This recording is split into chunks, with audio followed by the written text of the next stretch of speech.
Diane. Merci de m'accueillir dans votre plateau d'Universal, qui est un très beau plateau. Et en bonne compagnie, alors je suis Marc de Kervenoël, je dirige les relations extérieures du groupe HEMA et j'ai créé il y a 15 ans le Master en Management de la Santé, voilà, qui est un titre certifié niveau 1 et puis qui est classé et d'Universal depuis pas mal d'années. Moi, je vous propose qu'on parle un petit peu du marché de la santé, des formations, ce que nous proposons également. Et je reste à votre disposition puisque c'est vous qui allez mener l'entretien. Voilà, donc Diane, c'est à vous. Merci beaucoup Marc. Alors on va peut-être commencer par parler des grandes évolutions. Est-ce que vous avez observé des évolutions dans le secteur de la santé? Et si oui, lesquelles et dans quelle mesure vous pourriez nous en parler? Les évolutions, on les a surtout constatées, alors le Covid aidant, mais avant le Covid, dans les métiers du médico-social. Il y a des grands besoins. On voit que des grands acteurs comme Orpea et Corian investissent beaucoup, de plus en plus, et sont en recherche de talents.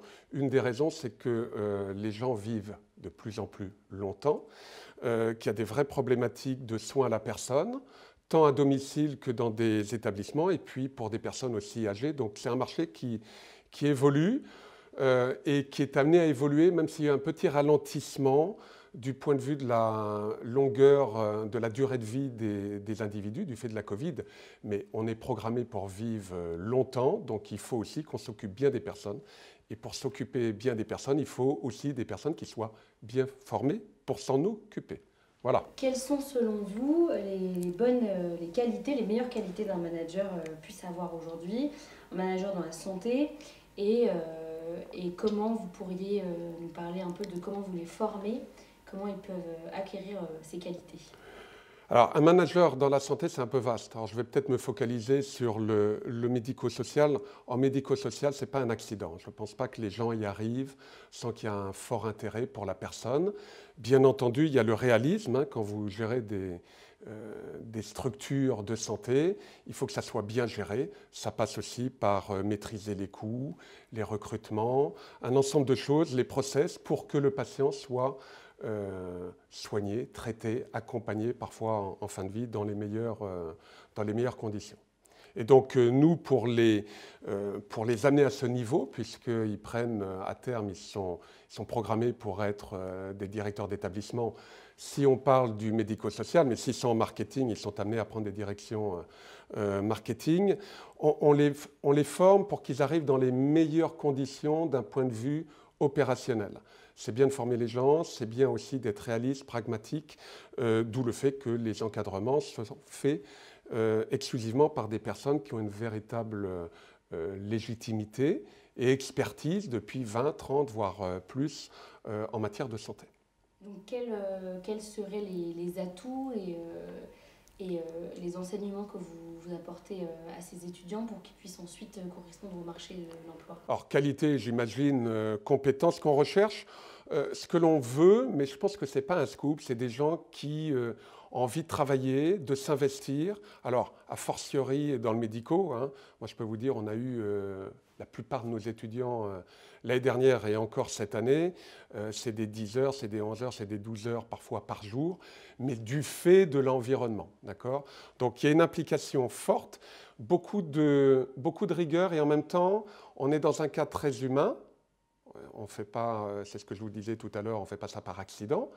Aller dans le médico-social, c'est comme une passion parce que vous êtes entouré de personnes qui sont en fin de vie, qui ont des difficultés.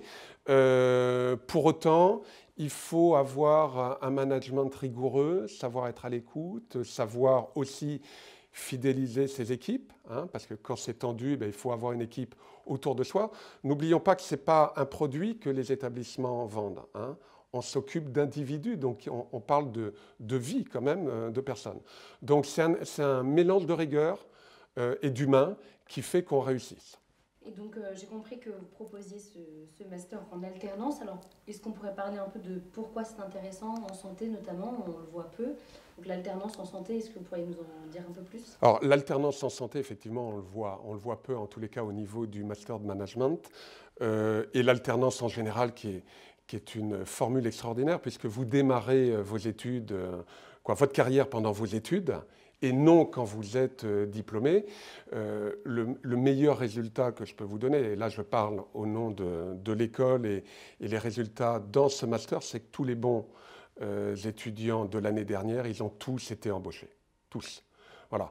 S'ils n'ont pas été embauchés par l'entreprise d'accueil, ils ont été dans un autre groupe et avec des salaires qui sont quand même intéressants parce que parfois on a un petit peu des stéréotypes. On pense que la santé, ce n'est pas forcément un environnement où on gagne beaucoup. Eh bien, on peut avoir une éthique, une morale, des valeurs, de la conviction et en même temps gagner bien sa vie, ce qui est largement mérité parce que quand vous êtes destiné à prendre la direction d'un établissement de santé, vous avez de grosses responsabilités. C'est pas, voilà, c'est lourd. Et donc, il est normal que les gens soient bien rémunérés. À la sortie du master, les bons, ils démarrent entre 35 et 40, voire plus.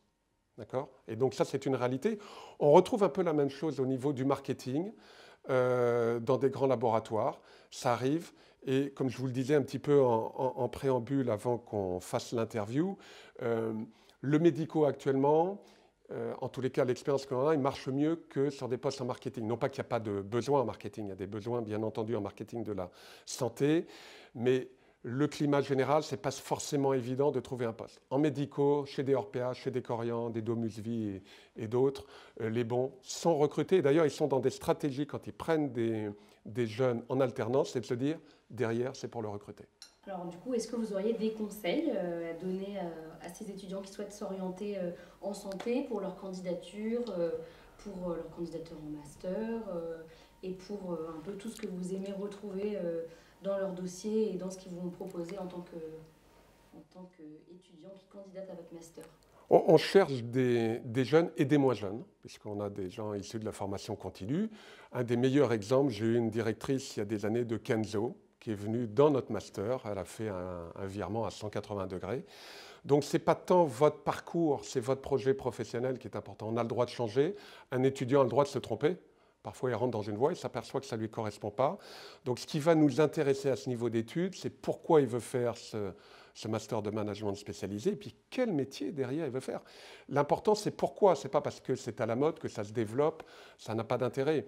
L'intérêt, c'est qu'il soit épanoui dans son poste, à commencer par le poste qu'il va occuper pendant son alternance.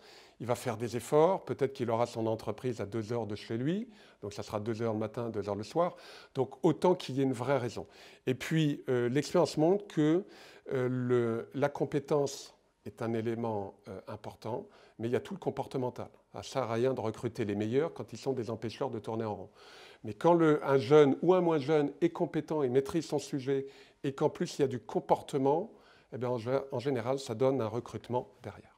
Et donc, est-ce que vous avez des conseils à leur donner à ces étudiants, moins jeunes ou moins jeunes, pour s'orienter dans le secteur de la santé?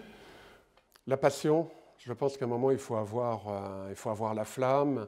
C'est vrai qu'il faut s'entourer de conseils, mais à un moment, quelqu'un qui a envie de donner de sa personne ou qui a envie de donner de sa personne, mais de manière différente. On peut travailler dans des laboratoires. Après tout, on est au service des personnes, hein, au travers de médicaments ou du dispositif médical. Il n'y a pas que le médico, mais je crois qu'il faut être passionné. Voilà, c'est quelqu'un de passionné en santé, il sera épanoui et il peut aller très loin et rapidement. Merci beaucoup, Marc, pour ces réponses et merci pour le temps que vous avez passé avec nous sur ce sujet de la santé et du secteur de la santé.